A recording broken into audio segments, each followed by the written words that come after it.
O grito de Tomás Rivas quebrou o silêncio da mansão como um estilhaço de vidro.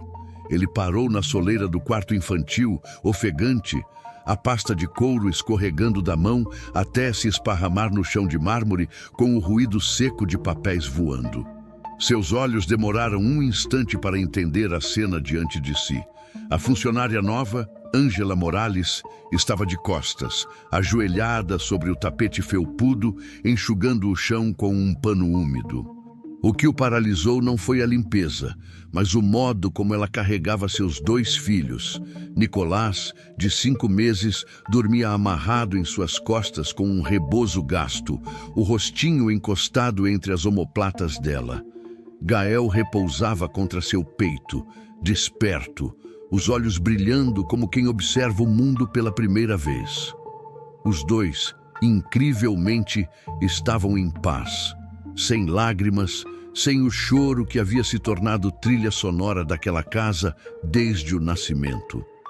Era uma visão tão inesperada que doía. A respiração de Tomás se acelerou. Ele não sabia se avançava para arrancar os bebês dali ou se permanecia imóvel para não quebrar aquele feitiço improvável. A mansão inteira parecia suspensa, como se até as paredes, acostumadas ao eco dos gritos infantis, hesitassem em interromper aquela quietude. O coração de Tomás martelava contra o peito, e não era só pelo susto. Havia meses que a dor lhe roía por dentro como um animal faminto. Desde que Clara, sua esposa, partira no parto complicado, o quarto dos gêmeos transformara-se em um território hostil. Cada visita terminava em frustração. Berços convertidos em pequenas prisões, bebês que se enrijeciam ao toque, um choro tão profundo que parecia vir da ausência da mãe. Nenhuma babá, nenhuma rotina rigorosa, nenhum manual científico dera conta de conter aquele vazio. E agora, diante dele, uma mulher simples, contratada para esfregar o mármore e sacudir tapetes, os embalava como se tivesse nascido para isso. O pano úmido fazia um chiado suave contra o piso, misturado ao som compassado da respiração de Nicolás e ao gorgolejo curioso de Gael. Era quase uma música. Tomás sentiu-se traído por seus próprios sentidos. As imagens de Clara lhe atravessaram como uma lâmina. Lembrou-se da última fotografia dela, sorrindo com o ventre arredondado, os olhos verdes iluminados por uma felicidade que ele nunca mais veria. Lembrou-se também do hospital, da sirene que soava em algum corredor distante, do toque frio da mão dela escorregando da sua. Naquele instante, quando a vida se despediu sem aviso, ele se tornou pai contra a própria vontade. Desde então, suas noites eram ocupadas por relatórios e copos de uísque intactos. Sentava-se no escritório até a madrugada, fingindo trabalhar, mas, na verdade, tentando se esconder do choro que atravessava as paredes. No fundo, sabia que fugia de algo maior. O medo de não estar à altura. O medo de olhar para os filhos e reconhecer que eles não tinham apenas os olhos verdes da mãe, mas também a ausência dele. O grito que escapara de sua boca 1 minuto antes já não parecia ter dono. Na frente de Ângela, sentia-se deslocado, quase intruso em sua própria casa. Como era possível que alguém que mal conhecia os gêmeos tivesse encontrado em 1 semana o que ele não havia descoberto em meses? Gael, ainda acordado, esticou uma das mãos miúdas na direção dele. Não havia choro, nem medo, apenas uma curiosidade calma, um convite silencioso. Tomás estremeceu. Aquele gesto simples, quase imperceptível, o atingiu mais fundo do que qualquer palavra. Pela primeira vez, desde que Clara se fora, percebeu que talvez houvesse uma fresta de vida ainda possível dentro daquela dor interminável. Naquela noite, depois de vagar pela casa como uma sombra, Tomás subiu as escadas sem saber ao certo porquê. A rotina que a psicóloga havia imposto dizia que, após as 9, os gêmeos deveriam permanecer em silêncio absoluto, deitados em berços separados, sem estímulos, sem toques. mas o corredor estava impregnado de um som diferente. Não era choro. Era música. Tomás parou diante da porta entreaberta do quarto infantil. O ar que escapava dali carregava uma melodia tão suave que parecia feita para não ser ouvida, quase um sussurro. Aproximou-se sem fazer barulho e, ao espiar, viu Ângela sentada no chão, as pernas cruzadas como uma criança, com Nicolás adormecido em seus braços e Gael brincando com os próprios pés.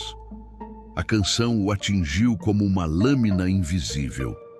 Ele a conhecia. Reconheceria cada sílaba, cada curva daquela melodia, mesmo em um turbilhão. Era a cantiga de ninar que Clara assobiava nas noites de insônia da gestação. A mesma que ela murmurava, deitada de lado, acariciando o ventre protuberante enquanto dizia que os bebês já a escutavam. Dorme, meu menino, dorme, meu sol, dorme, pedaço do meu coração. Tomás se apoiou no batente. O corpo inteiro pesava como chumbo. Como aquela mulher sabia? Como podia repetir, nota por nota, a música que jamais saíra da intimidade de sua esposa? O nó em sua garganta tornou impossível respirar. Gael o notou primeiro. Deixou escapar um riso breve, uma explosão cristalina que quebrou o feitiço. Nicolás mexeu-se, mas não chorou. Ângela ergueu os olhos e o encarou com serenidade, como se já esperasse encontrá-lo ali.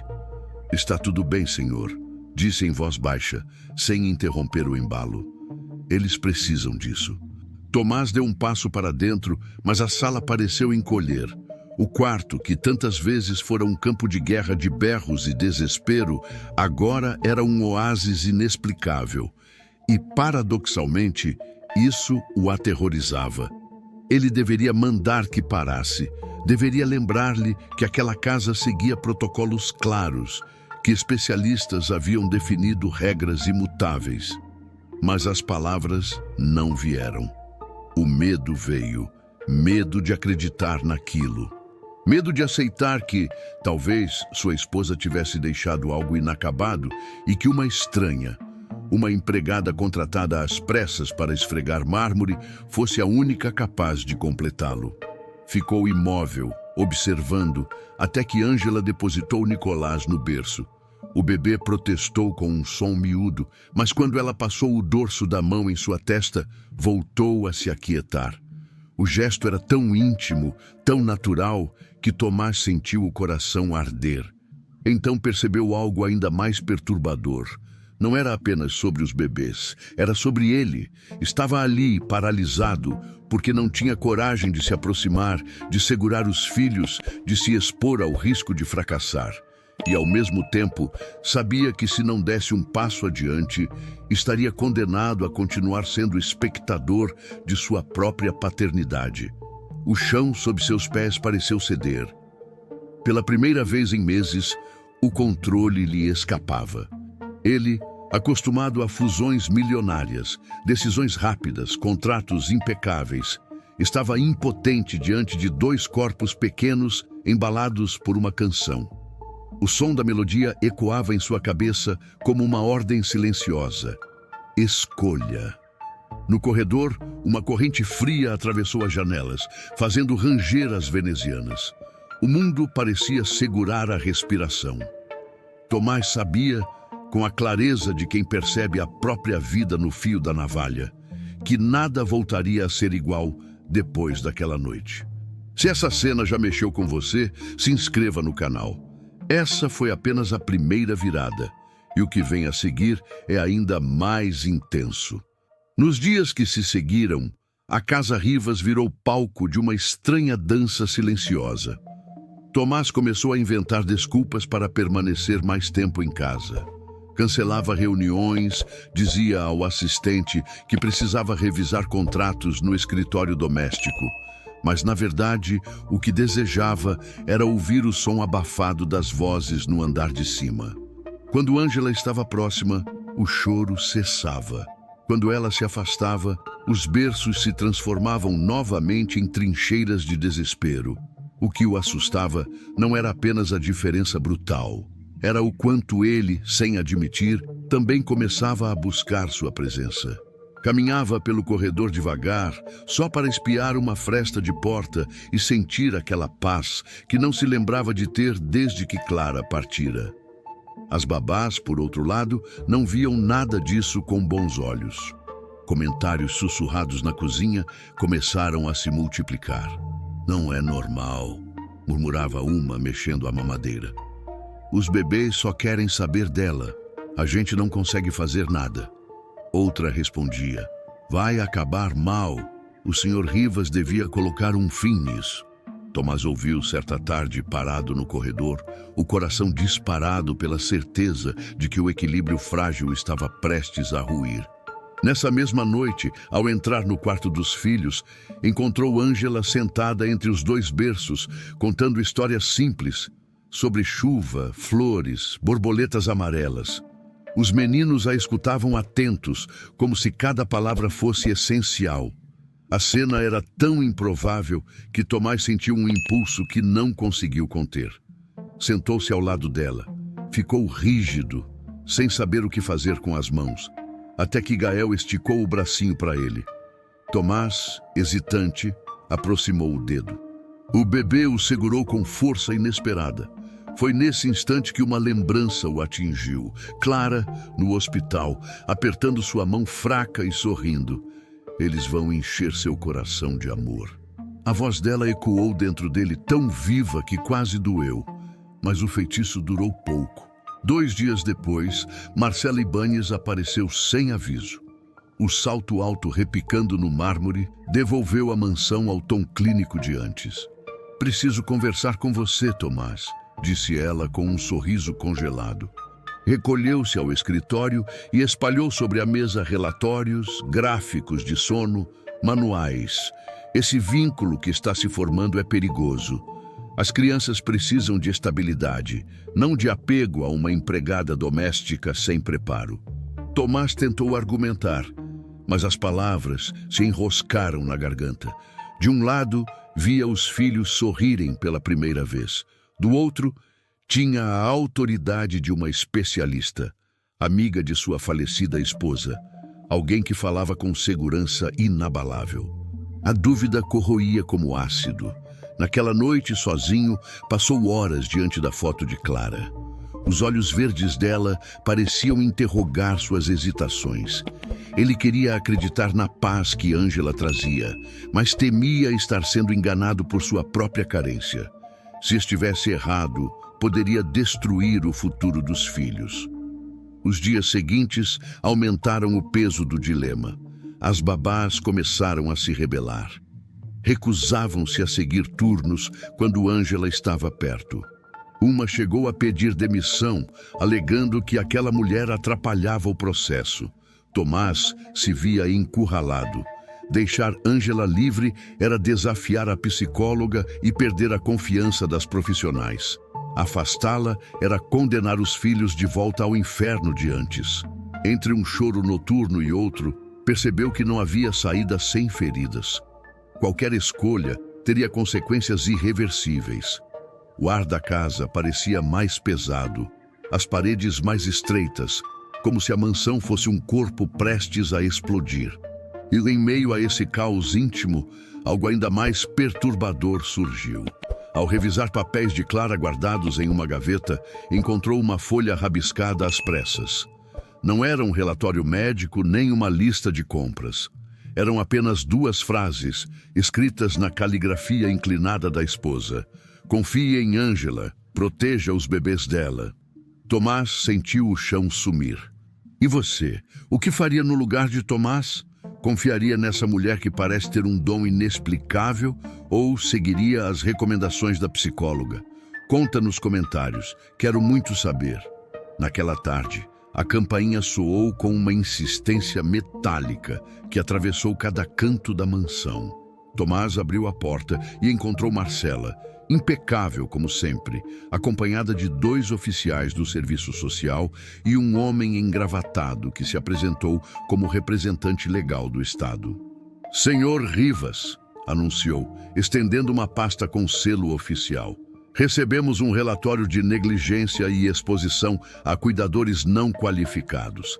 Temos ordem para avaliar a situação de Nicolás e Gael. Tomás sentiu o ar sumir. Leu rapidamente as acusações. Pai ausente, protocolos descumpridos, presença de funcionária sem credenciais.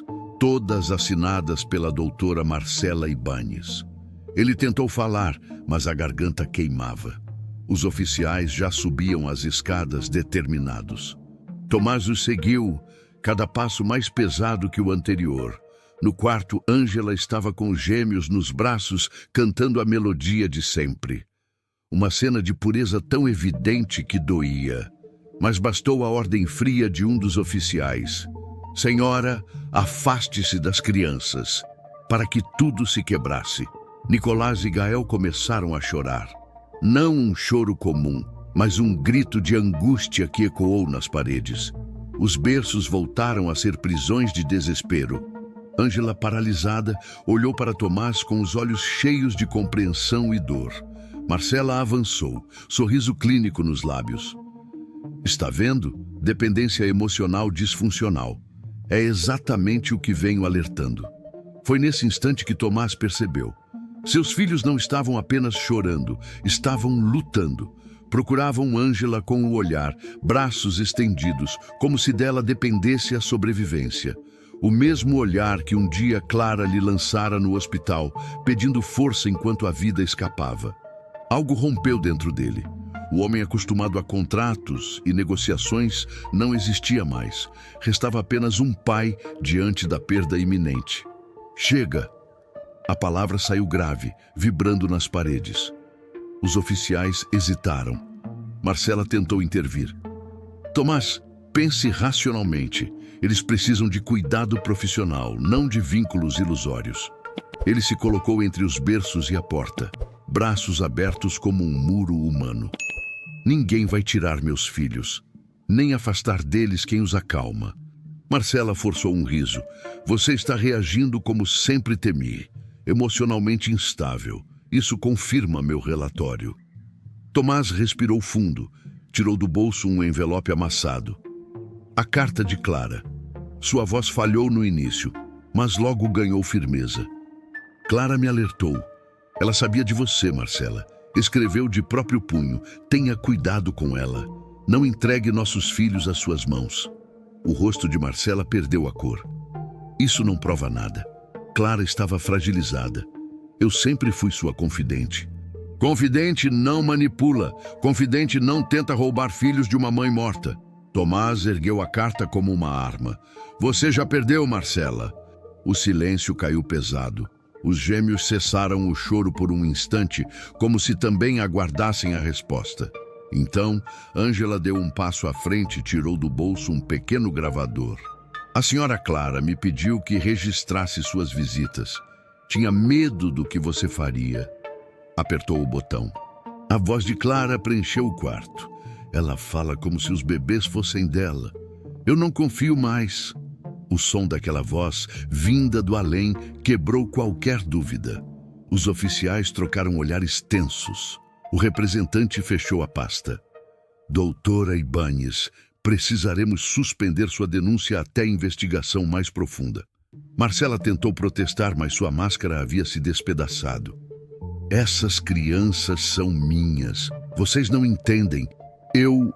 A frase morreu no ar. Tomás não precisou dizer mais nada. Estava decidido. Pela primeira vez, tinha se tornado aquilo que temia não ser. Um pai disposto a lutar até o fim. Se esse momento te arrepiou tanto quanto a mim, deixa seu like agora. Isso mostra que você está sentindo junto e nos ajuda a continuar trazendo histórias tão intensas.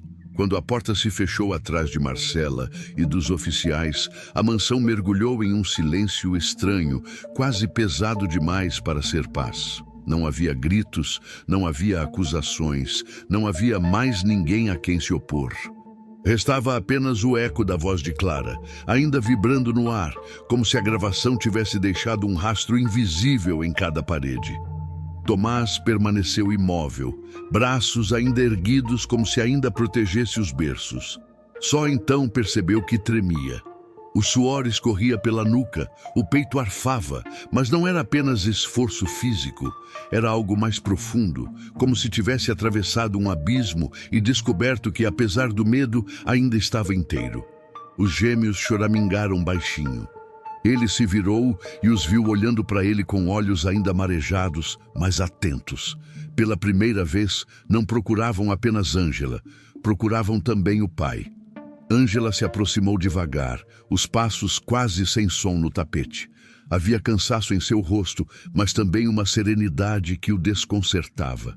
Sem pedir permissão, ela ajeitou os meninos em seus braços e começou a cantar de novo. A mesma canção. O mesmo fio invisível que unia vivos e mortos. Mas agora, Tomás se sentou ao lado dela. Não no papel de espectador, nem de juiz, apenas como alguém que precisava estar perto. Ficaram assim por minutos que pareceram horas. O choro foi diminuindo até restar apenas o som suave da respiração dos bebês. A noite caiu do lado de fora, tingindo de azul escuro os vitrais do quarto. Eles vão dormir bem, disse Ângela quase em sussurro. Tomás não respondeu de imediato. Passou a mão pelo cabelo, respirou fundo. Eu não sei o que teria acontecido se... Parou no meio da frase. O que ele queria dizer era óbvio. Se não tivesse escolhido ficar, se não tivesse erguido os braços como barreira, talvez nunca mais tivesse visto os filhos. Ângela pousou uma das mãos sobre o berço, gesto simples, firme. Eles sabem quando alguém decide lutar por eles, murmurou. Tomás a olhou e por um segundo não viu apenas a funcionária, nem mesmo a mulher que carregava um segredo ligado a Clara. Viu alguém que partilhava o mesmo fardo, que também tinha cicatrizes invisíveis, que também escolhera ficar apesar de tudo. Ele se levantou devagar e pegou a carta de Clara que ainda estava sobre a mesa. O papel tremia em suas mãos. Sem dizer nada, dobrou-o com cuidado e guardou no bolso interno do paletó. Não como arma, mas como promessa. A mansão parecia diferente. Cada corredor agora guardava lembranças do que havia acontecido naquela tarde. O mármore refletia menos imponência e mais fragilidade. O ar carregava não só o perfume antigo de Clara, mas também o cheiro simples de sabão que acompanhava Ângela. Era como se duas presenças distintas convivessem no mesmo espaço. Tomás saiu do quarto por um instante, precisando de ar. No corredor, encostou-se à parede e fechou os olhos. O peso da luta, a dor da lembrança de Clara, o medo ainda fresco de perder os filhos, tudo se misturava. Mas por trás disso havia algo novo, a certeza de que não estava mais sozinho. Quando voltou, encontrou Ângela ajeitando uma manta sobre os gêmeos já adormecidos. O silêncio era quase sagrado. Ele se aproximou e, num gesto raro, tocou o ombro dela. Obrigado. Não explicou por quê. Não era preciso.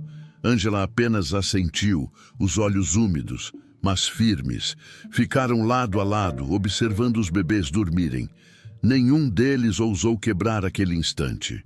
Se essa parte te tocou de verdade, você pode apoiar nosso canal com um Super Thanks, ou se ainda não é inscrito, se inscreva agora. Sua presença e apoio fazem toda a diferença para continuarmos contando histórias assim. 3 anos se passaram desde aquela tarde em que a mansão Rivas se tornou campo de batalha. Hoje, o lugar é outro. O mármore frio ainda está lá, mas já não impõe silêncio. No jardim, antes simétrico e intocado, agora há balanços, brinquedos espalhados, manchas de terra que ninguém se preocupa em esconder. Onde antes reinava o eco de choro, há gargalhadas. Onde antes só havia vazio, agora há vida. Tomás aprendeu a se sentar nos degraus da varanda e apenas observar. Nicolás, concentrado, tenta construir uma torre com blocos de madeira. Gael corre atrás de uma bola, tropeça, ri, levanta de novo. E no colo de Ângela, uma menina de olhos escuros e sorriso iluminado, balbucia suas primeiras palavras. Eles a chamaram de Clara, não como substituição, mas como homenagem. Nada apaga a dor da perda, e Tomás sabe disso melhor do que ninguém. A foto da esposa continua sobre a mesa do escritório, e às vezes ele ainda conversa com ela em silêncio, como quem pede conselhos ao vento. Mas agora esse vazio não o paralisa. Ele encontrou um modo de transformá-lo em espaço para algo novo. Não igual, nunca igual, mas verdadeiro. O que mudou nele não foi apenas o gesto de erguer os braços contra o mundo para proteger os filhos. Foi a decisão silenciosa de permanecer presente, mesmo quando tinha medo. Aprendeu que amor não é ausência de falhas, mas coragem de ficar mesmo trêmulo. E que os filhos não pedem perfeição, pedem presença. Você que acompanhou essa história até aqui, talvez também saiba o que é carregar perdas, medos ou culpas. Talvez já tenha sentido o peso de não estar à altura, de falhar com alguém que ama. É humano. Todos nós temos nossos vazios. Mas, assim como Tomás, você também pode descobrir que não precisa ser herói perfeito para ser essencial. Basta estar ali, mesmo quebrado, mesmo incerto. Às vezes a vida envia pessoas inesperadas, alguém como Ângela, que entram no silêncio e mostram um outro caminho. Não para apagar a dor, mas para transformá-la em cuidado. Nem sempre são pessoas grandiosas, às vezes são aquelas que chegam discretas, com mãos simples e um coração disposto. E talvez você já tenha conhecido alguém assim. Talvez já tenha sido esse alguém para outra pessoa. O mundo não voltou a ser o mesmo e nunca voltará. Mas isso não é necessariamente ruim, porque algumas perdas não se curam, se cuidam. E nesse cuidado nasce a chance de um recomeço que não precisa ser barulhento, nem perfeito, apenas real. Se você ficou até aqui, é porque essa história também falou com você em algum lugar íntimo. E eu quero te agradecer por isso. Obrigado por ouvir, por sentir junto, por se permitir caminhar por esse pedaço de vida que poderia ser de qualquer um de nós. E antes de encerrar, quero te dizer uma coisa. Você não está só. Se essa história tocou sua alma, se quiser continuar nessa jornada de histórias que curam e provocam, tem outro vídeo esperando por você logo aqui. Talvez ele também encontre o que você precisa ouvir hoje. Gostou dessa história? Então já deixa o seu like, se inscreve no canal e ativa o sininho para não perder nenhuma próxima. E me conta aqui nos comentários. De qual cidade você está assistindo? Quero saber até onde essa história chegou.